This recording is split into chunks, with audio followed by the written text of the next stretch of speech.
Hello students, welcome back to my YouTube channel music वाले Guri sir. तो देखिए, हमने शुरू की थी हमारी जो फर्स्ट यूनिट की क्वेश्चन आंसर्स। हमने फर्स्ट यूनिट का थ्योरेटिकल पार्ट कंप्लीट कर लिया था। अब उससे रिलेटेड जो भी क्वेश्चंस थे हम वो सॉल्व कर रहे थे। हमने 100 क्वेश्चंस पिछले वीडियो में सॉल्व कर लिए हैं। अब उससे आगे के क्वेश्चन इस वीडियो में करेंगे और साथ ही साथ इसमें हम करेंगे जो पिछले एग्जाम्स के अंदर क्वेश्चन आ चुके हैं उनको भी। तो देखिए, जो भी क्वेश्चंस हैं उनके आंसर आप साथ साथ में राइट करते रहिएगा। और अगर आपको इसकी पीडीएफ चाहिए तो हमारे टेलीग्राम चैनल, जो कि जिसका लिंक मैंने आपको डिस्क्रिप्शन में दे दिया है, वहां से आप हमें फॉलो कर सकते हैं टेलीग्राम पर। और अगर आपको टेलीग्राम पर लिंक नहीं मिल रहा तो राइट कीजिएगा म्यूज़िक वाले गुरी सर, तो आपको हमारा जो चैनल है वो वहाँ मिल जाएगा। तो उसको वहाँ सब्सक्राइब कीजिए, हमें फॉलो कर लीजिएगा। और जितनी भी पीडीएफ होंगी, जितने भी वैकेंसीज़ के बारे में नॉलेज है, वो सारी मैं आपको वहाँ प्रोवाइड करवाता रहूँगा। बढ़ते हैं हमारे क्वेश्चन की तरफ।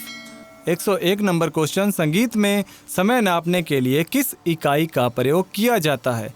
देखिए, संगीत में समय नापने के लिए जिस इकाई का उपयोग किया जाता है उसे क्या कहते हैं? तिहाई, मात्रा, तान या अलंकार? उसे क्या कहा जाता है? तो देखिए, उसे कहा जाता है मात्रा। सेकंड क्वेश्चन आगे, ताल के छोटे छोटे खंडों को क्या कहते हैं? ताल के जो छोटे छोटे खंड होते हैं उनको क्या कहते हैं? मात्रा, ताली, खाली या विभाग? तो बताइए क्या कहते हैं? देखिए, उन्हें कहते हैं विभाग। ताल के जो छोटे छोटे खंड हैं विभाग कहलाते हैं। फिर है, पलटों का प्रयोग किस में होता है? जो पलटों का प्रयोग है वो किस में होता है? सितार वादन में, कायदा में, रेला में या रंग में? तो जो पलटों का प्रयोग होता है वो होता है कायदा के अंदर। फिर 104 नंबर क्वेश्चन, जर्ब शब्द। जर्ब शब्द का क्या अर्थ है? मिलान, आघात, प्रहार या आरोह? जर्ब शब्द का अर्थ बताना है आपने, क्या अर्थ है? तो देखिए, जो जर्ब शब्द का अर्थ है वो है आघात। आगे क्वेश्चन है, ठेके के विकसित रूप को क्या कहा जाता है? ये हमने थ्योरेटिकल पार्ट में बड़े डिटेल से किया था इसको। ठेके के विकसित रूप को क्या कहा जाता है? पेशकार, उठान, गत या परन? तो देखिए, जो हमने पढ़ा था बड़े अच्छे से कि ठेके के जो विकसित रूप को कहा जाता है पेशकार। क्या कहा जाता है? पेशकार। इसी तरह नेक्स्ट क्वेश्चन 106 नंबर क्वेश्चन है हमारा, सम पकड़ने के लिए जिस बोल समूह का प्रयोग करते हैं उसे क्या कहते हैं? सम पकड़ने के लिए जिस बोल समूह का प्रयोग करते हैं उसे क्या कहते हैं? गत, झाला, उठान या रेला? तो बताइए क्या कहते हैं उसे? उसे कहते हैं उठान। आगे जो क्वेश्चन है हमारा, मुखड़े को किस नाम से जाना जाता है? मुखड़े का जो दूसरा नाम है वो बताना है हमने, पेशकार, उठान, गत या कायदा? तो जो मुखड़े का जो दूसरा नाम है वो है उठान। यहाँ से इसे कहते हैं उठान। अब उठान को अन्य किस नाम से जाना जाता है? अभी हमने पढ़ा बोल, मुखड़ा, उठान या पंचांग, तो उसे कहा जाता है मुखड़ा। फिर है, परन को प्रचार प्रसार में लाने का श्रेय किसे जाता है? परन को प्रचार में लाने का श्रेय श्री कुदाऊ सिंह, भरत, अल्लाह रखा खां या मतंग? तो देखिए, जो परन को प्रचार में लेकर आए थे उनका नाम है श्री कुदाऊ सिंह। अब परन क्रिया किस विधा से संबंधित है? परन क्रिया किस विधा से संबंधित है? सितार वादन, नृत्य, गायन या तबला वादन? तो बताइए किस विधा से संबंधित है ये? देखिए, जो परन विधा है ये तबला वादन से संबंधित है, तबला वादन से। नेक्स्ट है, मुख्यतः ताल परन की संख्या कितनी है? 16, 5, 20 या 4?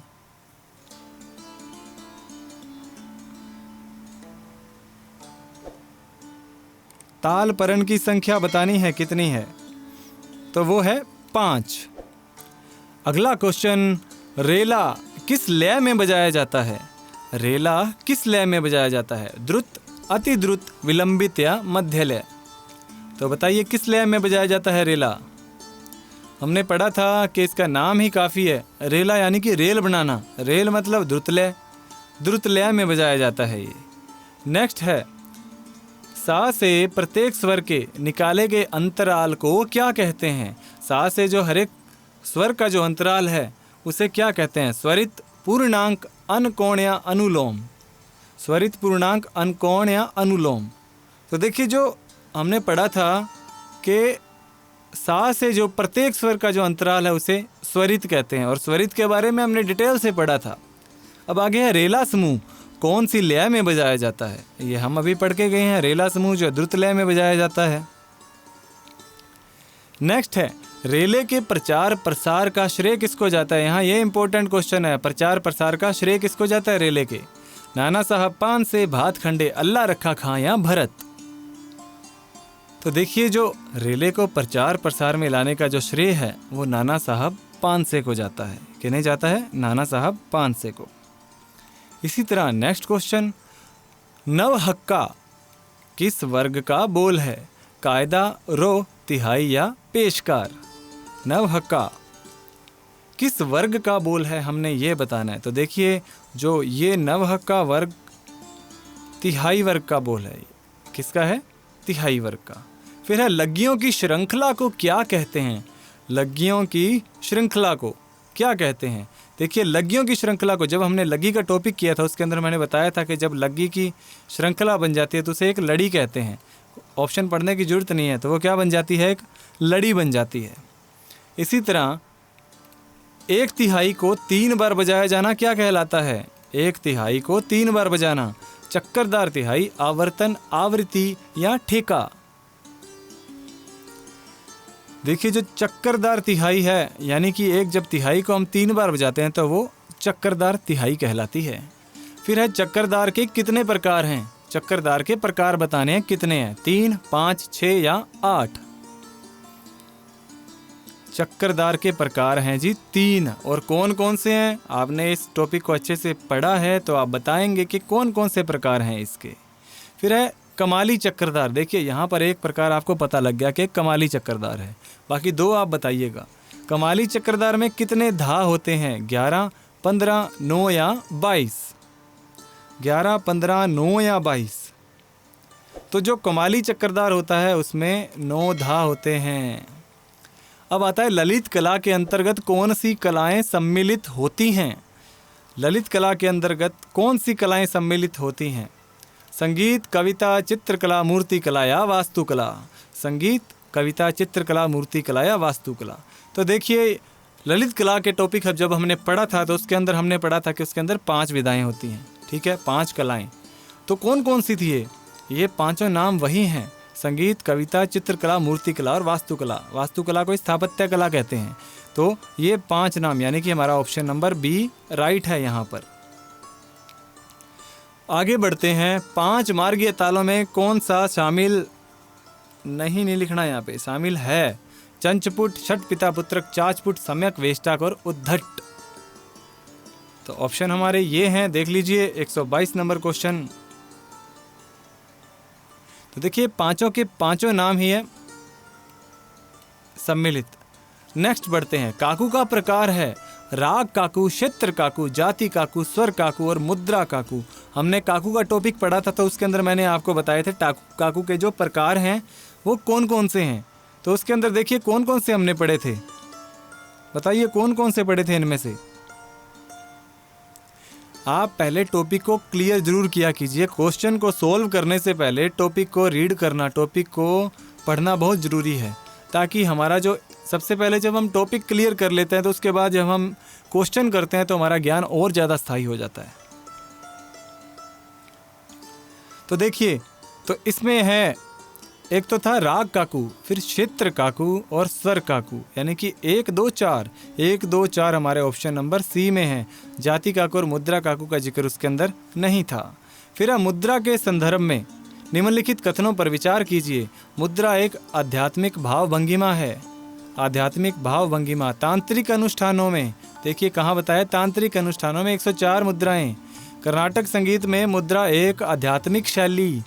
ज़्यादातर मुद्राएं हाथों और अंगुलियों से की जाती हैं। तो बताइए कौन सा सत्य है या कौन से सत्य हैं इनमें से? 1 3 2 3 3 4 1 4। तो बताइए हमने इसको बहुत अच्छे से किया हुआ इस टॉपिक को। देखिए, जो एक तो है मुद्रा एक आध्यात्मिक भाव भंगिमा है, ये सही है। और ज़्यादातर मुद्राएं हाथों और उंगलियों से की जाती हैं, यहाँ पर ये सही, यानी कि 1 और 4। 1 और 4 हमारा ऑप्शन नंबर डी राइट हुआ। 125 नंबर क्वेश्चन देखिए, निम्न स्वरों को उनकी आंदोलन संख्या के आधार पर क्रमानुसार लगाइए। सा, प, रे, म, ध। इनकी आंदोलन संख्या के अनुसार लगाना है। तो देखिए, सबसे पहले सा, उसके बाद रे यानी कि 1 3, म यानी कि 4 2 5, 1 3 4 2 5, 1 3 4 2 5 ऑप्शन नंबर सी हमारा राइट आंसर है। बढ़ते हैं क्वेश्चन 126 की तरफ। निम्न शुद्ध स्वरों को तार की लंबाई के अनुसार क्रम में लगाइए। तार की लंबाई के अनुसार, यानी कि सबसे पहले तार की लंबाई कम, फिर ज़्यादा, इस तरह। तो देखिए, इसमें कौन कौन से स्वर दिए हैं, रे, म, प, सा और ग। सबसे पहले देखिए, प जो स्वर है आएगा तो तार की लंबाई कम होगी, यानी कि पहले 3 नंबर, फिर 2 यानी कि म, उसके बाद ग, फिर रे और फिर सा। हमारा सीक्वेंस हुआ 3 2 5 1 4, 3 2 5 1 4, 3 2 5 1 4। ऑप्शन नंबर डी के अंदर है हमारे, ऑप्शन नंबर डी राइट हुआ 126 का। अब आ जाइए 127 नंबर क्वेश्चन। सूची दी गई है, इनको मिलान करना है। पहले तो रचना है और फिर पंक्तियां हैं। जिन रागों में दूसरे रागों की छाया नहीं पड़ती, तो जिन रागों में छाया नहीं पड़ती वो तो हो गए शुद्ध राग। फिर 2 रागों से मिलकर बने राग, 2 रागों से मिलकर यानी कि छाया पड़ रही है, छाया लग राग हो गए वो। बहुत से रागों से तो वो संकीर्ण राग हो गए, राग का हो गया थाट। यानी कि हमारा ऑप्शन हुआ 4 3 2 1, 4 3 2 1। ऑप्शन नंबर बी हमारा राइट आंसर होगा। इसी तरह 128 नंबर क्वेश्चन, 2 सूचियां सुमेलित करना है। फिर देखिए इसमें 128 नंबर क्वेश्चन को देखिए, कृष्ट स्वर मध्यम कहलाता है। पिछले क्वेश्चंस में हमने किया था इसको।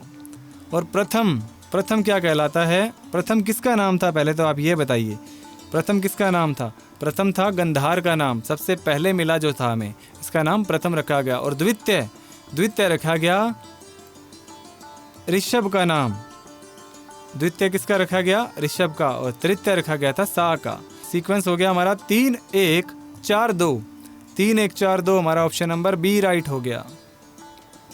129 नंबर क्वेश्चन, फिर से 2 सूचियां, इनको सुमेलित करना। सप्तक का पूर्वांग यानी कि पहले का अंग, तो पहले का अंग इनमें से कौन सा होगा, सा नी धा पा ये नहीं होगा, गरे सा नहीं होगा, पा धा नी सा भी नहीं होगा, सा रे गा मा यही होगा। और उत्तरांग यानी कि पीछे का जो पार्ट है वो प धा नी सा होगा, सही है। सामिक स्वर ग रे सा है। और अवरोही वर्ण सा नी धा पा मा गा रे सा, ये अवरोह हो रहा है इसका। तो हमारा 1 2 3 4 ये सीक्वेंस के अंदर ही है, 1 2 3 4 ऑप्शन नंबर सी हमारा राइट हो गया।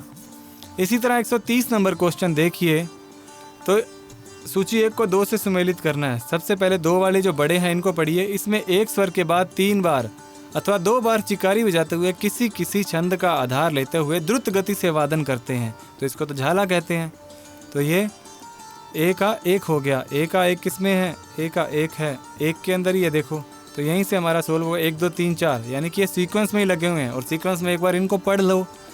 इसमें एक स्वर दूसरे तक खंडित रूप में खींचा जाता है, यानी कि इसको मींड कहते हैं। मींड का सिंबल आपने देखा होगा, एक स्वर से दूसरे स्वर तक अखंडित।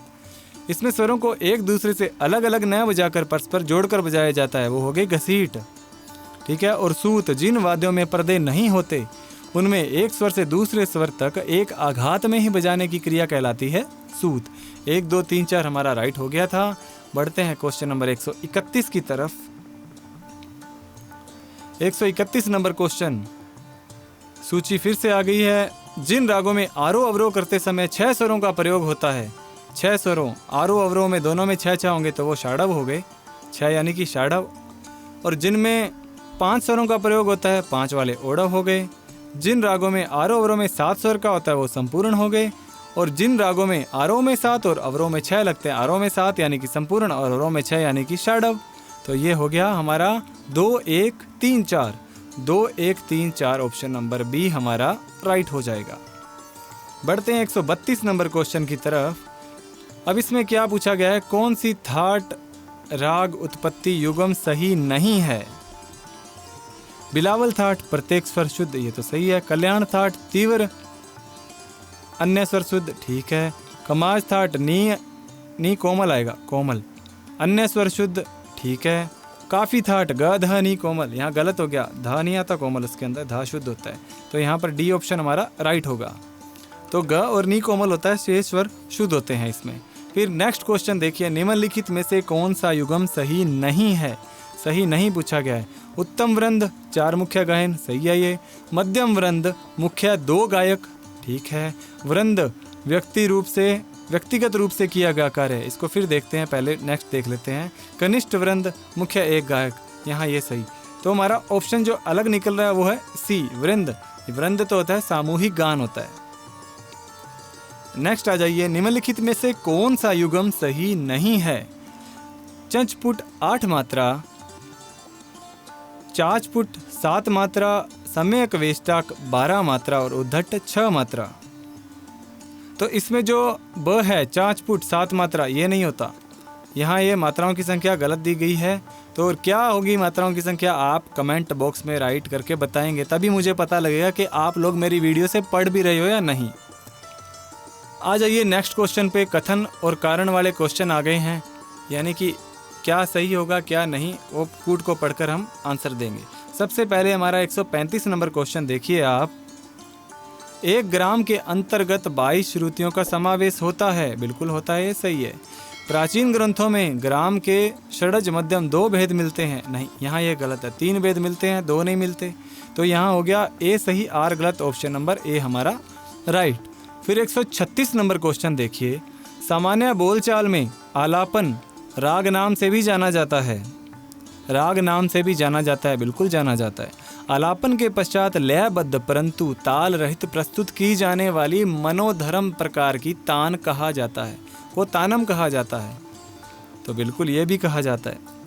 जब हम करते हैं, देखिए आलापन जब होता है उसके पश्चात लयबद्ध बट ताल रहित प्रस्तुति जब होती है, वो उस मनोधर्म प्रकार को तानम कहते हैं। तो ये सही है, यानी कि ए और आर दोनों सही हैं, ऑप्शन नंबर हमारा बी राइट हो जाएगा। 137 नंबर क्वेश्चन। नाट्य शास्त्र में मार्गी तालों की मुख्य 2 जातियां बताई गई हैं, तो बताइए 2 जातियां बताई गई हैं नहीं, बिल्कुल बताई गई हैं।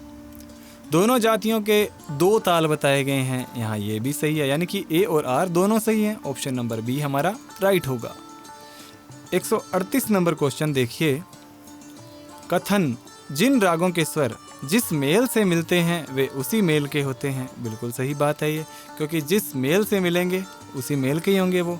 फिर है मेल वर्गीकरण की स्थापना विजयनगर के उद्यारण्य ने 1336 में की थी, यहाँ ये बात बिल्कुल सही है, विद्यारण्य जी ने की थी, यानी ए और आर दोनों सही, ऑप्शन नंबर बी हमारा राइट। अब आगे आते हैं हमारे क्वेश्चन जो कि हमारे एग्ज़ाम्स के अंदर आए हुए हैं, जो कि जुलाई के अंदर 2018 का जो प्रश्न पत्र था उसके अंदर हमारी फर्स्ट यूनिट से जो भी क्वेश्चन आए थे उन्हें सॉल्व करेंगे। तो यूनिट वाइज हमने क्वेश्चन सेपरेट कर लिए हैं, आपके लिए आसानी हो जाएगी।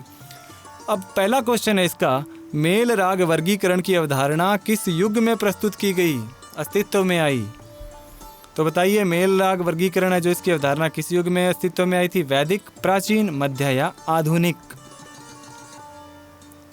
तो देखिए जो मेल राग वर्गीकरण की अवधारणा थी वो मध्य काल में अस्तित्व में आई थी, मध्य युग में।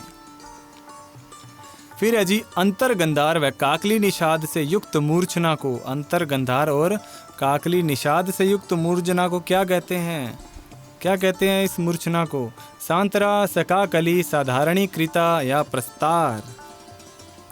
तो देखिए उसे कहते हैं साधारणीकृता। अगला क्वेश्चन है मेल के समानार्थ शब्दों को इंगित कीजिए, जो मेल के समानार्थ हैं उनको बताना है, ठाट, संस्थान, मुकाम या थाट। और ये टॉपिक हमने अच्छे से क्लियर किया था, तो बताइए क्या कहते हैं इसको। देखिए चारों नाम ही इसी के हैं, ठाट भी कहते हैं, संस्थान भी, मुकाम भी और थाट भी, यानी कि 1, 2, 3, 4 ऑप्शन नंबर डी हमारा राइट आंसर होगा। भरत के षडज ग्राम से कौन सा स्वर संवाद प्राप्त नहीं होता? नहीं को ध्यान रखिएगा, नहीं होता। सा पा होता है, सा मा भी होता है, ग नी भी होता है, बट रे पा संवाद नहीं होता। तो हमारा ऑप्शन नंबर सी राइट हो जाएगा। कल्याण मेल जन्य दोनों मध्यम युक्त रागों में विवादी स्वर के नाते कोमल नी का प्रयोग किस स्थान पर किया जाता है? यानी कि जो कि कल्याण थाट से उत्पन्न हुए हैं जो राग, जिसमें दोनों मध्यम लगते हैं, उसमें जब विवादी स्वर के नाते कोमल नी को प्रयोग करते हैं तो वो किस स्थान पर प्रयोग में आता है? आरोह में, अवरोह में, आरोह अवरोह दोनों में ही, केवल मंद्र सप्तक में। तो बताइए किस में आता है? बहुत अच्छा क्वेश्चन है ये। तो देखिए ये आता है हमारा अवरोह के अंदर। किस में आता है? अवरोह में। बात खंडे के अनुसार वह कौन सा स्वर है जो कि वर्तमान संगीत में वादी के रूप में दिखाई नहीं देता है? बात खंडे के अनुसार कौन सा स्वर है जो वर्तमान संगीत में वादी के रूप में नहीं दिखाई देता? रे, ग, ध और नी। तो देखिए रे भी होता है, ग भी होता है, ध भी होता है, नी नहीं होता। हमारा ऑप्शन हो जाएगा डी, नी। फिर आता है नेक्स्ट क्वेश्चन। पाश्चात्य संगीत की सिंपल क्वाड्रुपल ताल किस हिंदुस्तानी ताल के समान है? सिंपल क्वाड्रुपल ताल, एक ताल, त्रिताल, झपताल और झूमरा। तो बताइए किसके समान है ये? तो देखिए जो सिंपल क्वाड्रुपल ताल है हमारी त्रिताल के समान है ये, त्रिताल के समान। और त्रिताल की मात्राएं कितनी होती हैं? 16 मात्रा। विभाग कितने होते हैं? 4। आगे देखिए निम्न में से कौन सा राग बिलावल थाट से है? बिलावल थाट से केदार, बिहाग, भूपाली या रामकली? जल्दी से आंसर दीजिए इसका। केदार, बिहाग, भूपाली या रामकली? तो देखिए जो बिहाग राग है वो बिलावल थाट से है। इसी तरह अगला क्वेश्चन, निम्न में से कौन सा अनभ्यास मूलक अल्पत्व का उदाहरण है? अनभ्यास मूलक अल्पत्व का उदाहरण। देश के आरोह में गा और धा, केदार में म, ये र है जी, केदार में म, बिहाग के अवरोह में ध और रे, यमन में प और ग। तो देखिए जो बिहाग के अवरोह में धा और रे लगता है वो अनभ्यास मूलक अल्पत्व है। ये सही कूट को चुनना है। भारतीय संगीत में 2 स्वर संवाद, षडज पंचम भाव और षडज मध्यम भाव बहुत महत्वपूर्ण हैं, बिल्कुल महत्वपूर्ण हैं। आगे सा पा के मध्य 14 श्रुतियाँ और सा मा के मध्य 8 श्रुतियों का अंतर होता है। तो देखिए हमारा कथन ए तो सही है, बट जो आ रहा है ये गलत है, क्योंकि रे सा मा के अंदर कितनी श्रुतियों का अंतर होता है? 9 श्रुतियों का अंतर। तो हमारा जो ऑप्शन है इसका क्या हो जाएगा? इसका ऑप्शन हो जाएगा ए सही, आर गलत। सी ऑप्शन हमारा राइट हो जाएगा। फिर है 2 रागों का मिश्रण कहलाता है। बताइए 2 रागों का मिश्रण क्या कहलाता है? मिश्र राग, छायालग राग, संकीर्ण राग या विकृत राग। अभी थोड़ी देर पहले ही तो बोल कर गया हूं मैं। क्या कहते हैं उसे? देखिए उसे कहते हैं छायालग राग। नेक्स्ट क्वेश्चन, वैदिक स्वर अतिस्वार्य किस लौकिक स्वर के बराबर है? वैदिक स्वर अतिस्वार्य किस लौकिक स्वर के बराबर है? षडज, निषाद, गंधार या पंचम?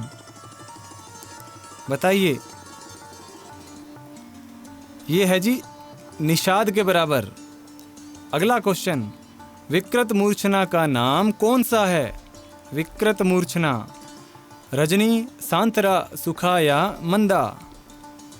जल्दी से आंसर दीजिए इसका आप। विकृत मूर्छना का नाम बताना है। तो इसका जो नाम है वो है सांतरा।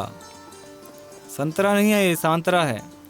आगे देखिए सुमेलित करना है फिर से सूची 1 को 2 से। पद, विकृत स्वर, अंश स्वर, मूल स्वर, आधार स्वर, वादी स्वर, काकली, निषाद, अर्थ युक्त स्वर।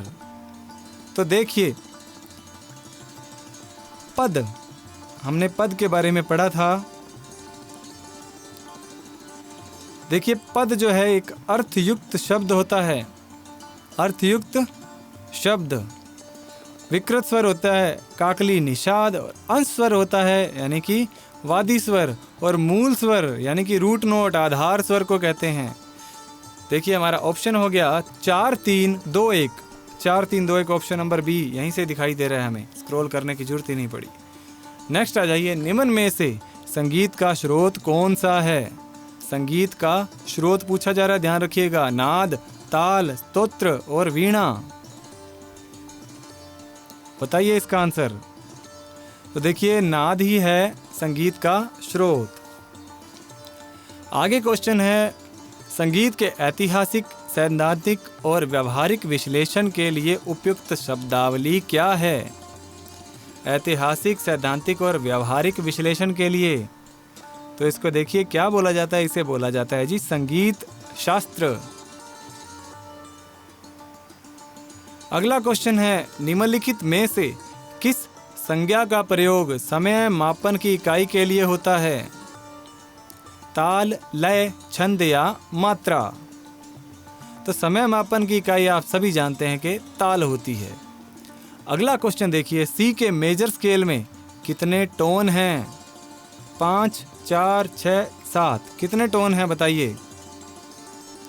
तो देखिए सी में 5 होते हैं, मुझसे 5 पहले बोला गया था, 5 ही होते हैं। नेक्स्ट, उस राग का नाम बताइए जिसके वादी और संवादी स्वर गा और ध हैं, यानी कि जिसका वादी तो गा है, संवादी ध है। बिलावल, छायानट, गौड़ सारंग और देशकार। उस राग का नाम बताना है।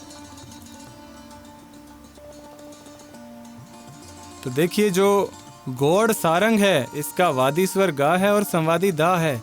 चलिए एक एक और राग का नाम बताइए कमेंट बॉक्स में जिसका वादी गा और संवादी दा है। जैसे कि मैं आपको बताता हूँ कि भूपाली राग जिसका वादी तो गा है और संवादी दा है। आप भी बताइएगा और कौन सी राग है जिनका वादी गा और संवादी धा है। आगे बढ़ते हैं, उत्तर राग को पहचानने में कौन सा स्वर आवश्यक है? उत्तर राग को ग्रह स्वर, न्यास स्वर, वादी स्वर या लंघन स्वर। उत्तर राग को पहचानने में, देखिए उत्तर राग को पहचानने में वादी स्वर आवश्यक होता है। कौन सा स्वर? वादी स्वर। तानपुरे में अच्छी गुणवत्ता ध्वनि उत्पन्न करने के लिए प्रयुक्त धागे का सही नाम चुनें। जो उसमें धागा लगा होता है उसका नाम बताना है। सिरा, गुलू, सूत या अटी। देखिए तानपुरे के सभी अंग हैं, ये जितने भी नाम लिखे गए हैं तानपुरे के ही अंग हैं, बट हमने ये बताना है कि उस धागे का नाम क्या है। उस धागे का नाम होता है सूत। क्या कहते हैं उसको? सूत। इसी तरह नेक्स्ट क्वेश्चन, निश्चित मात्राओं में लय को विभक्त करने को कहते हैं गुरु, छंद, लघु या प्लुत। निश्चित मात्राओं में लय को विभक्त करने को, तो देखिए जो लय को विभक्त करने को कहते हैं छंद। ठीक है, बढ़ते हैं नेक्स्ट क्वेश्चन की तरफ। यदि 4 स्वर वर्णत में एक ही बार प्रयोग किए जाएं तो कुल कितने तान प्रस्तार प्राप्त होंगे? 6, 12, 24 या 48। 4 स्वर बढ़त में एक ही बार प्रयोग किए जाएं तो कुल कितने तान प्रस्तार प्राप्त होंगे? तो देखिए उसमें 24 तान प्रस्तार प्राप्त होंगे हमें। आगे बढ़ते हैं, नवंबर 2017 के जो प्रश्न हैं उनको सॉल्व करते हैं। साम संगीत में अलंकारित प्रयोगों के लिए किन पारिभाषिक शब्दों का प्रयोग किया गया? आलंबन, उद्दीपन, विनत, अत्युत्क्रम, आकर्ष, विकर्ष, सम, विषम। तो बताइए किन पारिभाषिक शब्दों का प्रयोग किया गया? देखिए जो विनत और अत्युत्क्रम हैं इनका उपयोग किया गया था। किनके लिए? आलंकारिक प्रयोगों के लिए। अगला देखिए क्वेश्चन नंबर 25। भातखंडे ने 10 थाटों को किस आधार पर व्यवस्थित किया? भावभट्ट के 20 मेल, वेंकटमुखी के 72 मेल, लोचन के 12 संस्थान, श्रीकंठ के 9 मेल। जल्दी से उत्तर दीजिए इसका। तो देखिए इसका आंसर है वेंकटमुखी के 72 मेल। इन्हीं के आधार पर व्यवस्थित किया गया था 10 थाटों में। अब है सांगीतिक वाद्यों में उत्पन्न विकार को कहते हैं। वाद्यों में क्षेत्र काकू, राग काकू, यंत्र काकू या स्वर काकू। तो देखिए जो वाद्यों में विकार उत्पन्न हो रहा है तो यानी कि वो यंत्र काकू हो गया। और काकू के बारे में टॉपिक मैंने बहुत अच्छे से आपको करवाया था, ध्यान से आप उस वीडियो को देखिएगा, सोल्व कीजिएगा। संगीत रत्नाकर में कुल कितने स्वरों का उल्लेख है? 21, 19, 17 या 26? संगीत रत्नाकर में बताना है आपने। तो देखिए संगीत रत्नाकर में जो है कुल 19 स्वरों का उल्लेख है। अब निम्नलिखित में से किन गुणों का होना वाद्यकार में आवश्यक है? किन गुणों का होना? मातु और धातु, टप्पा और नृत्य, लोक संगीत और ठुमरी, लय और ताल। तो देखिए ज़्यादातर स्टूडेंट्स जो हैं उनके माइंड में आया होगा लय और ताल, बल्कि इसका उत्तर जो बनता है वो है मातु और धातु। आगे देखिए जुलाई 2016 के जो प्रश्न है वो हल करेंगे हम। गीतम वाद्यम तथा नृत्यम त्रम संगीत मुच्यते, संगीत की यह परिभाषा किस संगीताचार्य द्वारा दी गई? और ये मैंने आपको बहुत डिटेल से करवाया था, ये टॉपिक मैंने आपको। शारंगदेव, भरत, नारद या मतंग? तो देखिए ये परिभाषा शारंगदेव जी द्वारा दी गई है। और मैंने उस समय आपको कहा भी था कि इस तरह की परिभाषाएं भी पूछी जाती हैं, और देख लीजिए 2016 के प्रश्न पत्र में पूछी गई थी। आगे है प्रस्ताव, उद्गीतम, प्रतिहार, उपद्रव और निधन। ये क्या हैं? साम की गुणवत्ता को इंगित करने वाले तत्व, साम गायन के खंड, अभिनय के तत्व, सूत्रधार की प्रस्तुति अंग। बताइए ये क्या हैं? जल्दी से उत्तर दीजिए अपना। तो देखिए ये हैं साम गायन के खंड, जिनका ये उत्तर है। बहुत बहुत बधाई, उन्हें बहुत सही जा रहे हैं आप। यति इंगित करती है। यति किसको इंगित करती है? कोमल और शुद्ध स्वर को, राग स्वरूप को, लय की विभिन्न आकृतियों को या गायन समय को।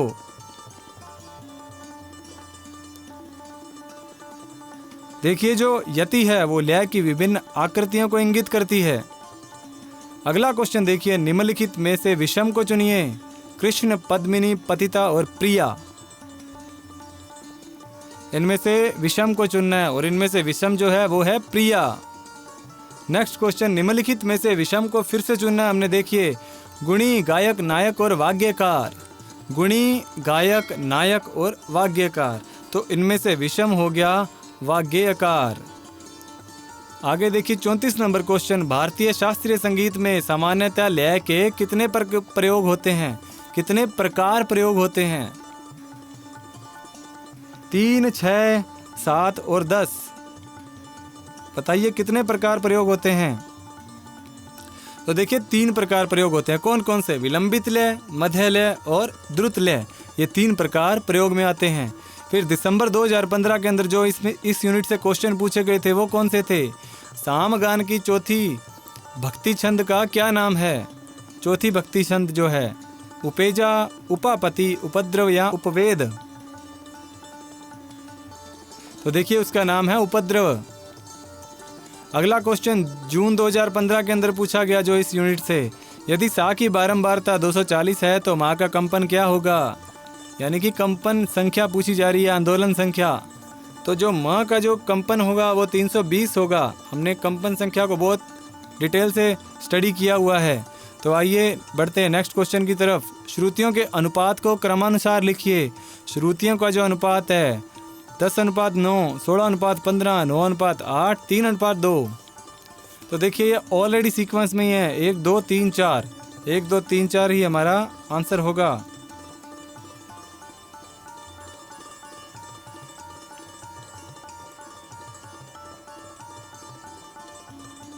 यानी कि सबसे पहले आएगा 1, फिर आएगा 2, फिर 4 और फिर 3।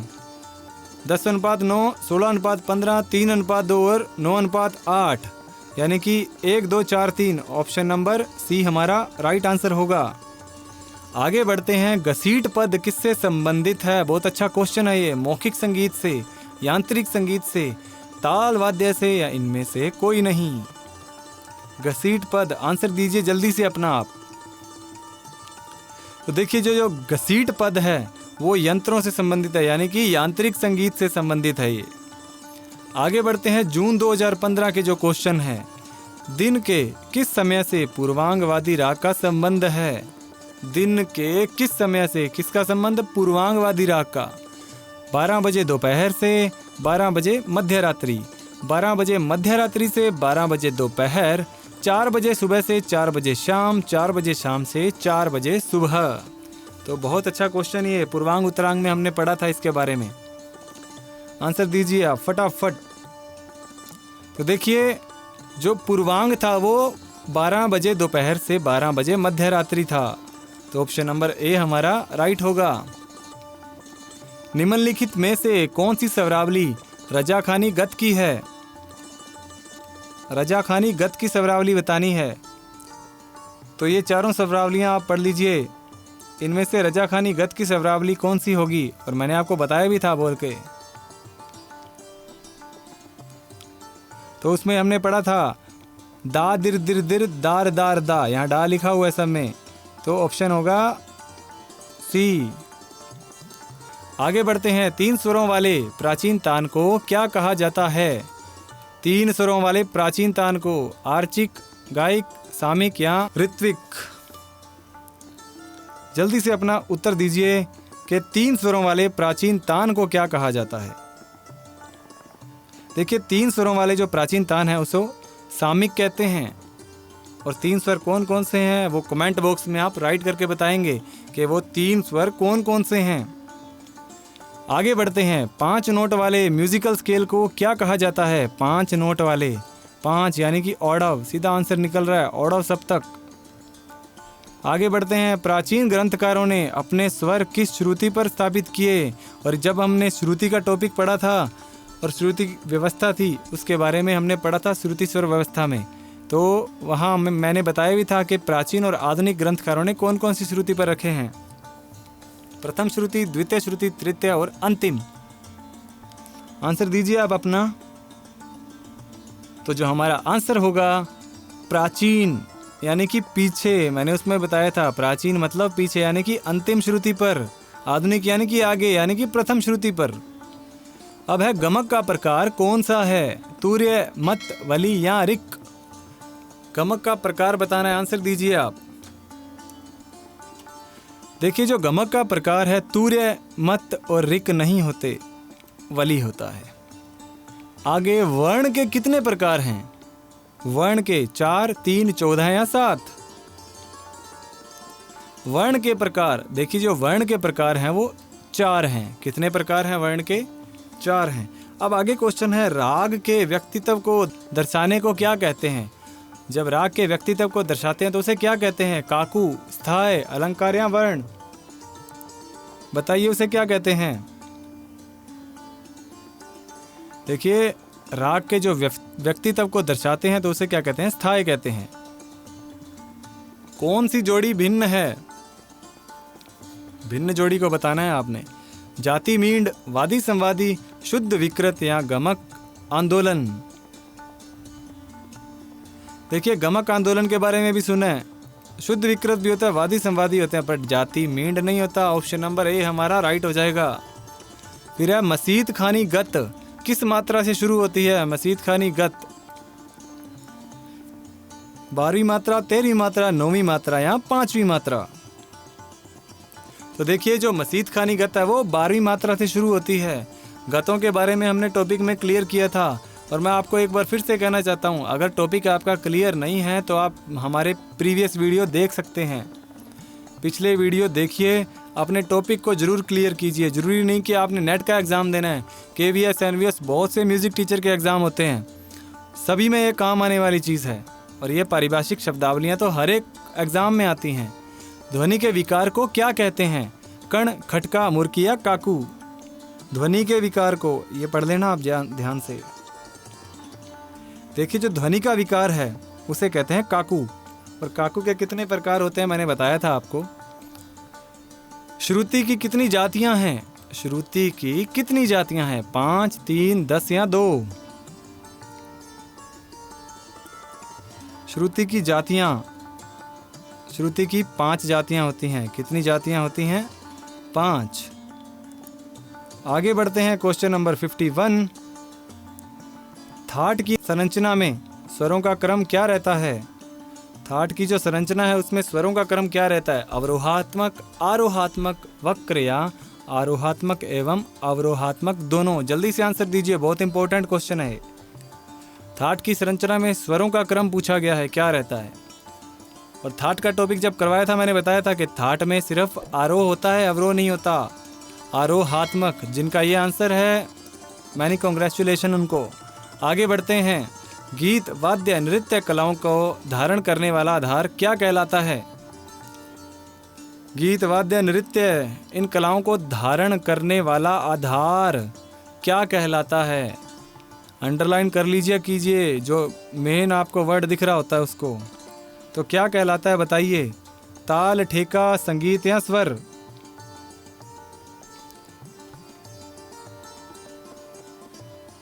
तो देखिए, आधार होती है ताल।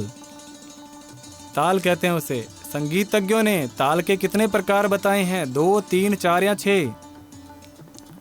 संगीतज्ञों ने ताल के कितने प्रकार बताए हैं?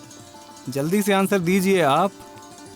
तो देखिए, जो संगीतज्ञों ने ताल के प्रकार बताए हैं वो हैं 2। आगे क्वेश्चन देखिए, तबले का प्रयोग क्यों किया जाता है? सबको पता है, ताल देने के लिए। ये भी कोई क्वेश्चन हुआ? 54, ताल देने के लिए। गायन क्रिया को किस नाम से पुकारा जाता है? गायन क्रिया को, अच्छा क्वेश्चन है ये। वर्ण, ताल, स्वर या ठेका? गायन क्रिया को किस नाम से पुकारा जाता है? क्वेश्चन ये है हमारा। ज़्यादातर स्टूडेंट जो जा रहे होंगे स्वर की तरफ, बट इसका ऑप्शन आएगा वर्ण। वर्ण कहते हैं। स्वरों का क्रमानुसार प्रयोग क्या कहलाता है? राग, अलंकार, स्वरलिपि या गायन? जल्दी से आंसर दीजिए इसका। राग, अलंकार, स्वरलिपि या गायन? स्वरों का जो क्रमानुसार प्रयोग है वो क्या कहलाता है? देखिए, वो कहलाता है अलंकार। अगला क्वेश्चन है, दत्तिल मुनि के अनुसार अलंकारों की संख्या कितनी है? बहुत अच्छा क्वेश्चन। दत्तिल मुनि के अनुसार अलंकारों की संख्या, और अलंकारों को हमने डिटेल से स्टडी किया हुआ है। तो बताइए अलंकारों की संख्या। दत्तिल मुनि के अनुसार है जी 13। नेक्स्ट क्वेश्चन, भरत के अनुसार अलंकारों की संख्या। अलंकारों के कितने भेद हैं? 6, 8, 63 या 13? भरत के अनुसार, देखिए भरत के अनुसार हैं वो भेद हैं 6। कितने भेद हैं? 6। फिर मेरुखंड किसका प्रकार है? मेरुखंड, ताल, तान, अलंकार या वर्ण? बहुत अच्छा क्वेश्चन है। मेरुखंड, मेरुखंड गायन करते होंगे आप सभी। तो देखिए, जो मेरुखंड है वो अलंकार का ही तो प्रकार है। जिस तरह हम अलंकारों की प्रैक्टिस करते हैं उसी तरह मेरुखंड की प्रैक्टिस की जाती है। 7 स्वरों का क्रमिक समूह क्या कहलाता है? 7 स्वरों का क्रमिक समूह। सप्तक, अलंकार, पकड़ या समूह? बताइए इसका अंतर। आंसर दीजिए आप इसका। तो देखिए, 7 स्वरों का क्रमिक समूह सप्तक कहलाता है। बहुत इजी क्वेश्चन है ये। आगे देखिए, सप्तक में सा की आंदोलन संख्या 240 है तो पा की आंदोलन संख्या क्या होगी? प की आंदोलन संख्या। आंदोलन संख्या का टॉपिक जरूर क्लियर कर लीजिएगा, इससे बहुत से क्वेश्चन बनते हैं हमेशा। तो देखिए, जो हमने पढ़ा था अभी आंदोलन संख्या का एक और क्वेश्चन, उसमें माँ की आंदोलन संख्या पूछी गई थी। ऑब्वियस है उससे ज़्यादा होगी है, यानी कि 359.49, 360 बोल दिया जाता है पा की आंदोलन संख्या को, यानी कि सी ऑप्शन हमारा राइट होगा। 5 स्वरों के सप्तक को क्या कहा जाता है? 5 स्वरों के सप्तक को क्रोमेटिक, टेम्पर्ड, पेंटाटोनिक या हेप्टाटोनिक? जल्दी से आंसर राइट कीजिए। तो देखिए, इसको कहा जाता है पेंटाटोनिक स्केल। फिर आगे आपको ये श्लोक दिया गया है। यह श्लोक किस पुस्तक में लिखा है? श्लोक को पढ़ लीजिएगा आप। यह श्लोक किस पुस्तक में लिखा है? संगीत दर्पण, संगीत रत्नाकर, संगीत प्रकाश या नाट्य शास्त्र? और एक बात मैं आपको बता दूं, जितनी भी ये पुस्तकें दी जाती हैं इनके राइटर के नाम हमेशा याद रखने हैं आपने। इनके राइटर को सुमेलित करने के क्वेश्चन आ रहे हैं आजकल। देखिए, ये संगीत दर्पण में पूछा गया है, यानी कि कहा गया है संगीत दर्पण में। आगे देखिए 64 नंबर क्वेश्चन, भरत मुनि ने गंधर्व के कितने प्रकार बताए हैं? भरत मुनि ने गंधर्व के कितने प्रकार बताए हैं? 3, 4, 5 या 6?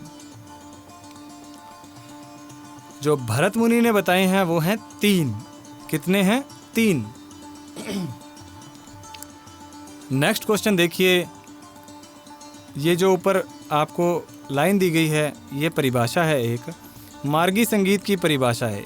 निम्न में से किस ग्रंथ में से दी गई है? संगीत दर्पण, संगीत रत्नाकर, नाट्य शास्त्र या बृहद्देशी? देखिए इस तरह की जो परिभाषाएं होते हैं हम यूं ही छोड़ देते हैं, श्लोक लगते हैं हमें तो उनको छोड़ देते हैं, हमें फिर बाद में याद नहीं रहती है किस में पूछी गई हैं। तो ऐसे क्वेश्चन आजकल काफ़ी प्रचलन में आ चुके हैं। देखिए ये पूछी गई है संगीत रत्नाकर में। आगे मसीद खानी गत का मुखड़ा कितनी मात्राओं का होना आवश्यक है? ध्यान रखिएगा, मसीद खानी गत का पूछा जा रहा है। 5 मात्रा, 6 मात्रा, 4 मात्रा या 9 मात्रा? देखिए जो मसीद खानी गत का जो मुखड़ा होता है वो 5 मात्रा का होता है। आगे क्वेश्चन, दिल्ली बाज कौन सी गत को कहा जाता है? दिल्ली बाज, मसीद खानी गत, फिरोज खानी गत, ए और बी दोनों या इनमें से कोई नहीं? ये हम जब गतें पढ़ रहे थे उसके अंदर मैंने आपको बताया था दिल्ली बाज, याद कीजिए ज़रा। अगर नहीं पढ़ा तो वीडियो ज़रूर देख लीजिएगा, सब डिटेल से करवाया हुआ है। इतनी डिटेल से आपको कोई भी नहीं करवाएगा, और वो भी बिल्कुल फ्री में, फ्री ऑफ कॉस्ट आपके लिए ये वीडियो है। इसलिए ज़्यादा से ज़्यादा अपने दोस्तों के साथ शेयर कीजिएगा इसको। तो देखिए मसीद खानी गत है जो, उसको दिल्ली बाज कहा जाता है। आगे रजा खानी गत को कौन सी लय में बजाया जाता है? मध्य लय, द्रुत लय, साधारण लय या विलंबित लय? बताइए रजा खानी गत। तो रजा खानी गत जो है उसको द्रुत लय में बजाया जाता है। आगे क्वेश्चन, एक स्वर से दूसरे स्वर तक अखंडित रूप से खींचा जाना क्या कहलाता है? अभी तो पढ़ा था थोड़ी देर पहले हमने, मींड, खटका, गमक, पलटा, क्या कहते हैं उसको? बताइए आंसर में। अभी देखते हैं आपकी मेमोरी कितनी शार्प है, कितना का आपको याद है। तो उसको कहते हैं मींड, और मींड का मैंने साइन भी बताया था। जब एक स्वर के ऊपर से दूसरे स्वर तक इस तरह का साइन होता है तो मींड का साइन है वो, यानी कि बिना खंड किए, बिना उसको तोड़े। फिर है कंठ की भिन्नता से उत्पन्न हुई ध्वनि। कंठ की भिन्नता से उत्पन्न हुई ध्वनि भिन्नता को क्या कहते हैं? काकू, मींड, गमक या खटका?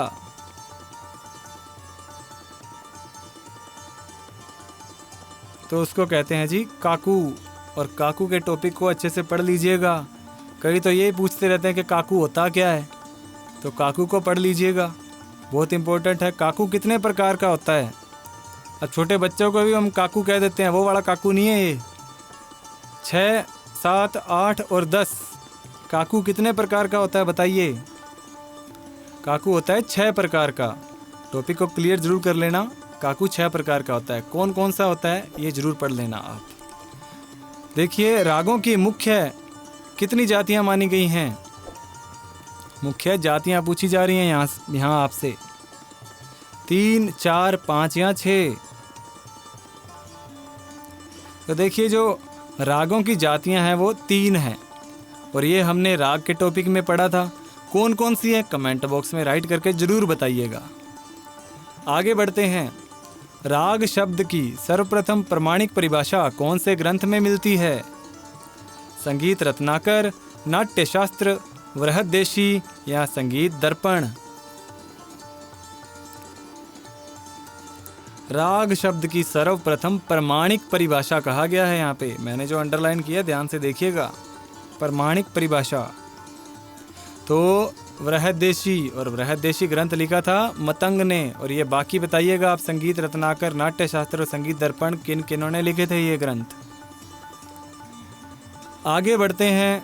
ये एक परिभाषा फिर से दी गई है आपको। राग की यह परिभाषा किस शास्त्रकार ने दी? पंडित अहोबल, भरत, मतंग या पार्श्वदेव? बताइए किस शास्त्रकार ने दी थी ये परिभाषा? तो ये परिभाषा जो दी थी वो पंडित अहोबल जी ने दी थी।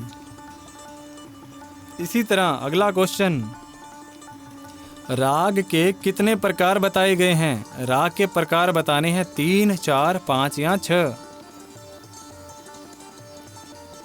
जल्दी से उत्तर दीजिए, आपका ये लास्ट क्वेश्चन है। आपका उत्तर जरूर राइट कीजिएगा, लास्ट क्वेश्चन का तो जरूर राइट कीजिएगा।